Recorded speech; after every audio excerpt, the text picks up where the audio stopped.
Some say luck is random, others say it's earned. But in story after story, before fortunes shifted, before lives changed forever, they found one thing: a stone, not legendary, not priceless, but present, buried in a forgotten riverbed, traded in a dusty village market, worn down to a pebble in the lining of an old coat. 10 names appear again and again in hidden records, court transcripts, even old customs logs. One man sold it and disappeared from public life forever. One woman never spoke of hers, but her family lineage changed dramatically the same year. And the first? The first appeared 6 months before the most improbable string of events ever recorded in modern finance. Not one expert agrees on what this stone really does, but they all agree on one thing: the timing was too perfect. Number 10. Zoisite with ruby Anyolite, the Dream Rebirth stone. Just east of Mount Kilimanjaro, near the Tanzanian-Kenyan border, lies one of the world's most misunderstood gemstone deposits, a stone that looks like a geological contradiction, yet has been quietly carried through centuries of oral ritual. Zoisite with ruby, also known as Anyolite, found primarily in the Longido region of northern Tanzania. Anyolite forms when deep earth tectonic movement forces ruby, a corundum mineral, to grow into green zoisite under high pressure. These aren't clean, cuttable crystals. They're raw, fused matrices of dark forest green, flecked with rich magenta or deep crimson patches that bleed across the surface. When polished, they shimmer with veins that seem to pulse under light, not transparent, but undeniably alive. Mining here is manual. Small-scale local miners work shallow quarries with hand tools, often extracting by feel more than by machinery. The stone's unpredictable structure means it fractures easily under pressure, making high-quality rough rare. Most pieces are carved into cabochons or freeform pendants. Faceting is almost impossible due to its interlocking dual mineral structure. As jewelry, a mid-grade piece ranges from $80 to $300, while museum-quality specimens, especially those with large intact ruby zones, can exceed $1,500. But what makes Anyolite truly unusual is what people say it can do, especially in the dream world. In spiritualist communities, the stone has been used to awaken suppressed memories and guide what are called soul recognition dreams. Vivid, often recurring dreams where people claim to remember faces, places, or feelings they've never encountered in waking life. Some use it for dream therapy, not to escape reality, but to confront something buried inside it. There's no empirical proof, of course. No lab can measure dream transformation. But for those who've laid this stone on their chest night after night, they'll tell you it doesn't just make dreams more straightforward. It helps you return to one you thought you'd lost. For those who sleep to retrieve something forgotten, Zoisite with ruby offers a fractured path, unpredictable, personal, and rarely spoken aloud. But there is another stone, one that doesn't wait to be chosen. It reveals itself, not in dreams, but right before them. And when it does, even the most rational minds have paused, because what they saw shimmering inside it wasn't just light, it was a movement. Rank 9, Labradorite, the gatekeeper of the dream world. What appears colorless at first begins to shift. A single tilt, and blue emerges. Another angle, and it becomes gold, or green, or even violet. Then the color disappears just as quickly. This is labradorescence, and the stone behind it, Labradorite, is not rare by volume. But in the world of dream work, it occupies a position that is rarely discussed publicly. Not because it's dangerous, because it doesn't behave like other stones. Labradorite is a calcium-rich feldspar formed in igneous rock during the cooling of basaltic lava flows. Its signature optical effect is due to light interference within internal twinning structures. The result is visual, shifting layers of spectral color trapped just below a gray, matte surface. But its presence goes beyond aesthetics. In Inuit territory where the stone was first recorded, on the Labrador Peninsula of Canada, it was not collected for adornment. Early oral histories refer to it not as treasure, but as residue. Leftover light, some elders called it, not a myth, not magic. an atmospheric remainder of something unseeable. Among modern dream workers, Labradorite isn't used to produce visions. It's used to stabilize the transition into them. Described as a boundary regulator, it's often placed near the third eye during waking meditation or by the bedside during cycles of lucid dream induction. Unlike stones associated with emotional dreaming or spiritual retrieval, Labradorite doesn't amplify imagery. It filters. In practice, it has been used by practitioners prone to sensory overload during REM state visualization, especially in experimental dream labs in Finland between 2009 and 2014. Gemologically, its commercial value depends entirely on the quality of its flash. Stones with dominant blue labradorescence fetch modest prices, $40 to $120 per cut, while full-spectrum specimens with high-surface symmetry used in ceremonial jewelry have sold at niche auctions for upwards of $1,000. Still, the stone's role in dream work has rarely been commodified. It doesn't invite the dream. It holds the threshold. And in silence, it waits for the mind to decide whether to pass through. It doesn't shimmer to impress. It doesn't glow to reveal. Labradorite exists between the real and the dreamed, waiting for the sleeper to decide if they'll cross. But not every crossing is voluntary. Some dreams don't begin with a question. They start with defense. In the next stone, we don't enter the dream world. We patrol its borders, not to summon visions, but to keep something darker from getting through. Rank 8, Sugilite, the guardian that walks beside you in dreams. The terrain is iron-rich, dry, and silent, but beneath it lies a mineral so dense in manganese and lithium that early geologists mistook it for an ore byproduct. It wasn't.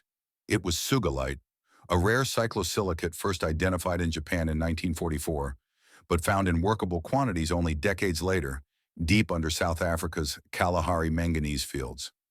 In its raw form, it appears opaque, dusty, and even industrial.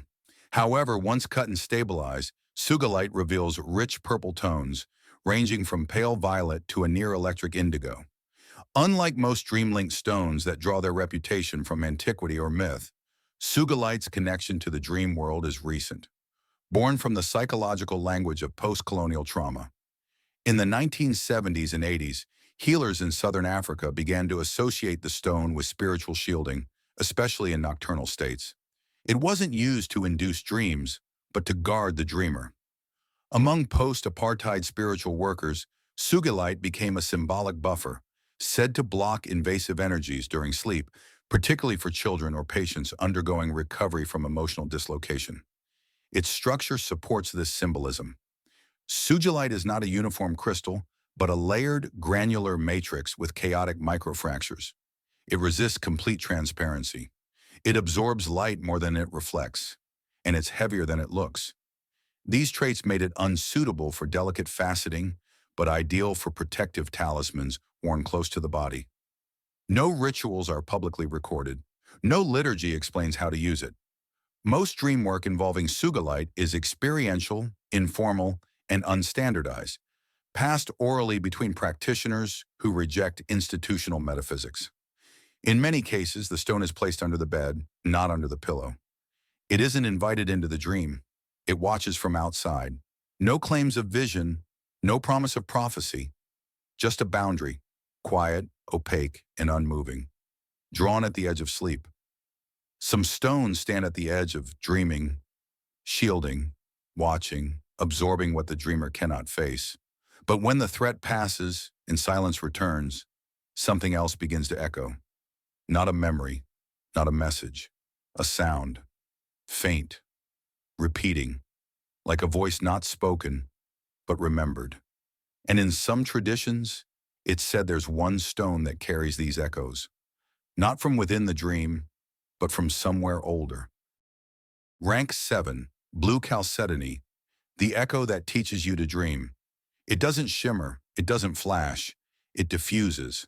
Blue Chalcedony, a cryptocrystalline quartz with no clean faces and no fixed shape. It appears in the archaeological record as early as 2600 BCE, most notably among Sumerian grave goods and Mesopotamian sealstones. Yet even before language named it, this stone was used, not as a symbol of status, but as a conduit. Chalcedony's structure is unusual. Rather than growing in visible crystals, it forms as an inner growth of quartz and mogonite, two polymorphs of silica, woven into microscopic layers. The result, a translucent stone that holds light like mist, not glass. Its texture is smooth, almost organic, and it remains cool to the touch long after it leaves the earth. Among ancient cultures, it wasn't the visual qualities that made it valuable. It was the voice. Archaeological studies of burial sites in Kishinev suggest that blue chalcedony was placed inside the mouth of the deceased, not to silence them, but to preserve their breath. Some comparative ritual texts, although fragmentary, associate this act with the concept of dream speaking after death, referring to messages conveyed through sleep or across it. Modern dream workers often overlook chalcedony in favor of more vivid stones. However, among a small circle of ritual linguists and sleep researchers, it serves a different purpose: resonance. When placed near the throat or crown, chalcedony is believed to reduce mental noise and stabilize verbal imagery during REM cycles. In practical terms, it's used to remember not the dream's visuals, but what was said. Gemologically, it's common, affordable, and abundant. But among collectors of ancient ritual stones, specimens sourced from old Near Eastern deposits, especially those found near archaeological sites, are quietly traded at values far exceeding market estimates. Not for purity, but for proximity to memory. It doesn't dream for you. It reminds you how you dream before words, before light, before waking. To remember a voice from your dream is one thing. But what if the voice never belonged to you? What if it was noise carried from a place your mind was never meant to hold? Some dreams echo, others overwhelm, and for those who seek silence, true uninterrupted stillness in sleep, not visions, not messages, there is one stone they turn to, not to open the dream, but to empty it. Rank 6, Howlite, the bone of forgotten dreams. There is no color, no flash, no shimmer, just weightless stone, porous, brittle, and quiet. This is Howlite, a calcium borosilicate hydroxide found primarily in Nova Scotia and parts of California. It is light both in color and in mass, often mistaken for marble or unpolished bone. Structurally, it forms in nodules with irregular, web-like gray veining across a milky white base. This pattern earned it commercial value only after being dyed to mimic other stones. But in its raw state, Howlite carries something else entirely: stillness. It was first identified in 1868 by Canadian chemist Henry Howe, who described it as a stone with no radiance, but remarkable absorption. That last word, absorption, became more than just a physical property. For certain sleep therapists and lucid dream researchers in the early 2000s, Howlite became known as a mineral tool for cognitive unloading. In informal studies involving dream recall, participants exposed to Howlite under the pillow, especially those with high stress or chronic intrusive thoughts, reported reduced imagery, less fragmented memory, and in some cases, complete dream silence.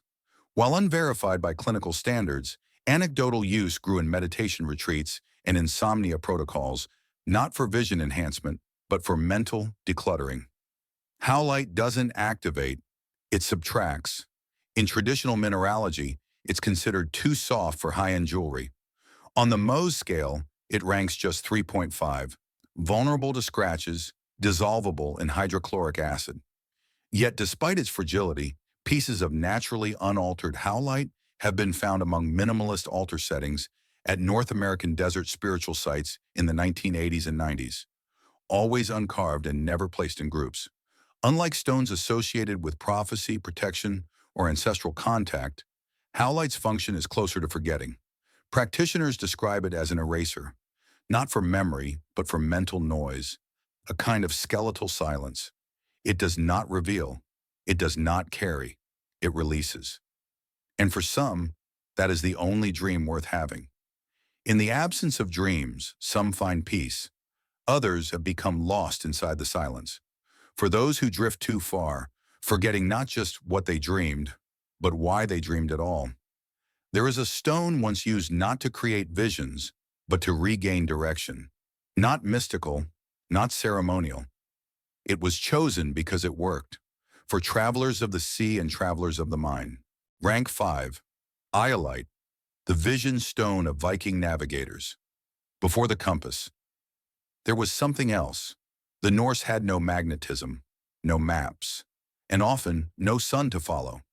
But they reached Iceland, Greenland, even parts of North America, guided not by stars, but by a translucent stone they never wrote about, yet never left behind. Today we call it Anyolite, a magnesium aluminum silicate of the cordierite group, pleochroic by nature, meaning it shifts color depending on the angle of light. Violet in one direction, pale blue in another, and near clear from the side. This optical trait made it more than decorative. It made it functional. Anyolite was used as a sunstone, not metaphorically, but optically, by shielding the eyes from scattered skylight to detect the sun's position even on overcast days. In controlled experiments conducted by mineralogists in Denmark, 1997 to 2002, raw Anyolite slabs replicated this effect under artificial fog and with the use of polarizing filters. The navigational theory held. However, what is less well known is how the stone transitioned from a tool to a symbol, especially in the dream practices of modern Norse revival communities in Scandinavia and the Baltic. Unlike amethyst or moonstone, Anyolite was never associated with prophecy. It was associated with orientation. Among dreamworkers, it is now used in routines designed to steer lucid dreams, not to summon visions, but to influence direction within them. In closed group trials conducted by sleep researchers in Malmö, 2011 to 2014, participants using Anyolite as a focus stone during pre-sleep meditation reported an increased ability to re-enter previous dreams or shift dream locations with greater clarity. The stone itself is modest in price, ranging from $60 to $200 per carat, depending on its clarity and cut. Its value is not commercial, its value is directional. Gemologically, it's stable, pleochroic, and sensitive to high heat. Culturally, it's elusive, rarely enshrined in myth, yet almost always found in the periphery of northern archaeological contexts, near tools, not thrones. It doesn't show you what to see, it lets you choose where to go. Even in dreams, especially in dreams, that might be all you need. To know where you're going inside a dream is rare. To return to the same place, rarer still. But some don't navigate, they drift, between sleep and waking, between thought and forgetting. And for those who hover at that fragile edge, not seeking meaning, but release, there exists a stone so quiet, so easily missed, that many practitioners didn't notice what it was doing until it stopped. Rank 4, Petalite, the whisper that slips through sleep. Not every stone calls attention to itself. Some do not shine, they soften. And in the case of Petalite, they disappear. Petalite is a lithium-aluminum tectosilicate, chemically understated, geologically stable, and optically subtle. It forms in lithium-rich pegmatite veins, often alongside spodumene and lepidolite, but unlike its neighbors, it rarely catches the eye. Colorless to pale pink in most cases, with a vitreous to pearly luster, it is neither rare nor commercially prominent. Yet among a specific branch of early 20th century sleep researchers in northern India and later meditative practitioners in Brazil and Chile, Petalite earned a quiet place in practices not designed to interpret dreams, but to detach from them. In dream theory, there is a threshold state between waking cognition and REM immersion, a zone where thoughts fragment and reassemble without conscious intervention. Petalite was used in this space, not to induce lucid dreaming, not to summon symbolic visions, but to allow the mind to fall below narrative level, a state described by some practitioners as dreamless awareness or drift phase presence. Placed near the crown or under the nape of the neck, Petalite's association with subtle vibrational fields, largely anecdotal, was linked with a specific kind of sleep experience, one without images, without voice, but with full recall of having rested in between. Scientifically, its lithium content is structurally bonded and inert under typical use. However, symbolically, the connection to mood regulation and neurological stillness has given Petalite credibility in energy-based healing traditions, especially during the post-1960s global expansion of Eastern-Western integrative practices. It is soft, ranking only 6 to 6.5 on the Mohs scale, and it fractures conchoidally, meaning clean, invisible cracks can form with minimal pressure. Commercial jewelry use is rare. Most specimens used in dream work are uncut and carried raw, their translucency often fading over time and with the oil from the skin. It doesn't create dreams, it creates distance, and in that distance, sleep becomes something else. Not escape, but surrender. To fall beneath the dream, without shape, without sound, is one kind of sleep. But what if something follows you back? Not a vision, a trace. In some cultures, dreams aren't interpreted. They're archived. And to achieve a dream, to truly hold on to one, requires more than memory.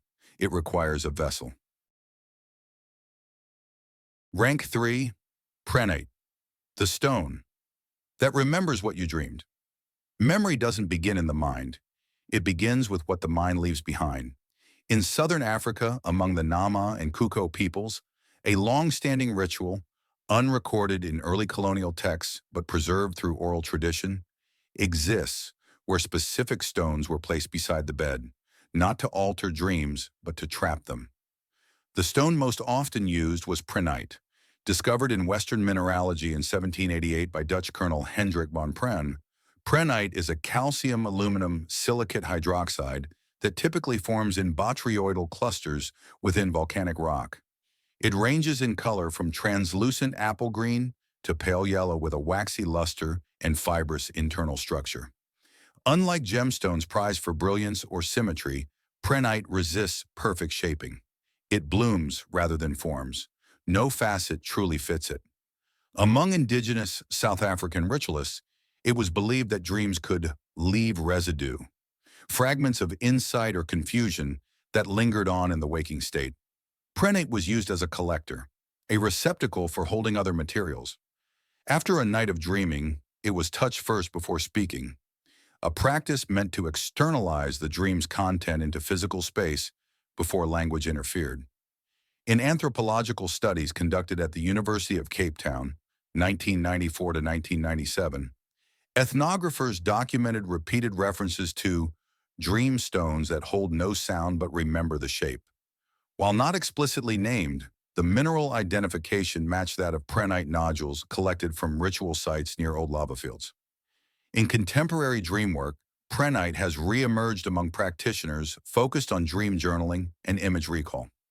Users often describe a shift in perception when using the stone, not an amplification of dreaming itself, but a delay in the fade, allowing more detail to be transferred to conscious memory. This phenomenon remains anecdotal, but the pattern of use is widespread across unrelated dream therapy communities. Commercially, Prehnite is inexpensive, soft, and rarely used in fine jewelry. But untreated specimens, especially those with matrix attached, are sought after by mineral healers and collectors of ethnographic stones. The stone's value in these circles is not aesthetic. It's archival. It doesn't speak. It doesn't change the dream. It waits until you're ready to bring it back. To remember a dream is to hold on, but some dreams resist being held. They distort, fragment, loop. And when memory isn't enough to control them, some traditions don't record. They intervene, with a stone not soft, not open, but sharp, a tool, not a vessel. Rank 2, Blue Kyanite, the blade that cuts the dream. Blue Kyanite is one of the few minerals on Earth that does not require cleansing, not because it's immune to energy, but because it doesn't hold it. It channels it, moves it, cuts through it. Chemically, kyanite is an aluminum silicate formed under high-pressure metamorphic conditions, often in schist or quartzite. Its most recognizable form is blade-like, long striated crystals ranging in hue from ice blue to steel, with visible directionality in its growth. Geologically, it is anisotropic, meaning it has different hardnesses depending on the direction of the applied force. Split one way, and it resists. Split another, it shears clean. In ancient Tibet, blades of Kyanite were sometimes embedded into ritual knives used in dream-cutting ceremonies, not as weapons, but as tools for mental separation. These ceremonies, often passed through tantric oral lineages, were designed to interrupt cyclic nightmares or sever emotional entanglement inside recurring dreams. No texts remain, only the tools. Modern practitioners of dreamwork use blue kyanite not to induce dreaming, but to establish what they call a controlled perimeter, especially in those prone to dissociative sleep states or dream bleed-through. The crystal is placed vertically at the head of the bed or worn at the throat during sleep induction. Its reported effect is not stimulation, but refinement, narrowing the pathway between conscious thought and dream entry, allowing for sharper transition and cleaner exit. Gemologically, kyanite is fragile. Its hardness fluctuates, 4.5 across one axis, up to 7 across another, making it difficult to facet, polish, or mass-produce. For this reason, it remains largely outside the mainstream gem market. But among ceremonial toolmakers and lucid dreaming specialists, its form is everything. Not decorative, directional. It doesn't soften sleep, it aligns with it. And for those lost inside their mind at night, sometimes alignment is the only way out. Some stones define the path through a dream, clear, deliberate, directional. However, not every journey through the dream world is linear. Not every message arrives from outside. In certain ancient temples, dreaming wasn't a passive experience. It was initiated, not to escape life, but to face it. And for those permitted to undergo this kind of vision, one stone was kept, not for guidance, but for judgment. Rank 1, Chrysoprase, the dream mirror of ancient priests. There is no light source, no ritual flame, no voice chanting for sleep, only silence, and the stone. Chrysoprase is a cryptocrystalline quartz colored by traces of nickel, a microstructure so dense that no internal grain is visible, no matter how it's cut. It appears apple green to deep jade depending on depth, but it has no transparency. It does not glow. It reflects. In classical geology, it's classified under Chalcedony, but historically it was never treated as common quartz. Not in Asia Minor, not in pre-Hellenic Greece, and certainly not in the oracular sanctuaries of Western Anatolia, where uncut chrysoprase was embedded into ceremonial altars used during isolated dream incubation rites. These rites, recorded sparsely in recovered temple fragments, were not intended for the sick or the hopeful. They were reserved for priest-judges, vision interpreters trained to enter self-induced sleep states and retrieve answers not from gods, but from mirrored versions of themselves. Chrysoprase wasn't applied to the forehead. It wasn't worn. It was placed in water, still, flat, undisturbed. Dreamers would stare into it until they crossed a threshold where the visual distortion between their reflection and the green stone beneath them became apparent. In later centuries, the stone lost its place in official rites. By the Roman period, it was seen as decorative. By the early modern era, it was reduced to beads, intaglios, and cameos. Today, high-quality chrysoprase, primarily sourced from Australia or Poland, commands up to $100 per carat, but its commercial value remains secondary to its historical significance. Modern dreamworkers rarely use it. It's not convenient. It requires stillness, reflection, time. In clinical studies, it shows no sleep-enhancing properties, no stimulation. But among those few who reconstruct temple dreaming techniques, often based on fragmentary evidence from Pergamon and Didyma, chrysoprase remains the stone of final resort, not to induce vision, but to see what the dreamer already carries and cannot yet name. It is not a portal. It is not a guide. It is a mirror. And the reflection is yours. Every stone in this list came from human longing, not for power, but for meaning in the unseen hours between dusk and dawn. If you found something here worth remembering or worth dreaming again, consider supporting the journey we're building. One story, one stone, one voice at a time. Subscribing, liking, or sharing this film helps us keep researching, scripting, and restoring forgotten truths. without compromise, without shortcuts. And the next chapter? It asks a more complex question. What if some stones weren't just made to be worn, but to save us? Top 10 gemstones that could save the world. Coming soon. If you found even one of these stories surprising, consider hitting like. It helps more than you think. And if you enjoy this kind of deep dive into the hidden world of gemstones, subscribe. It's what keeps this channel going. In the next episode, we're not going far, just out back, because some of the most mysterious stones ever discovered weren't locked in vaults or buried in tombs.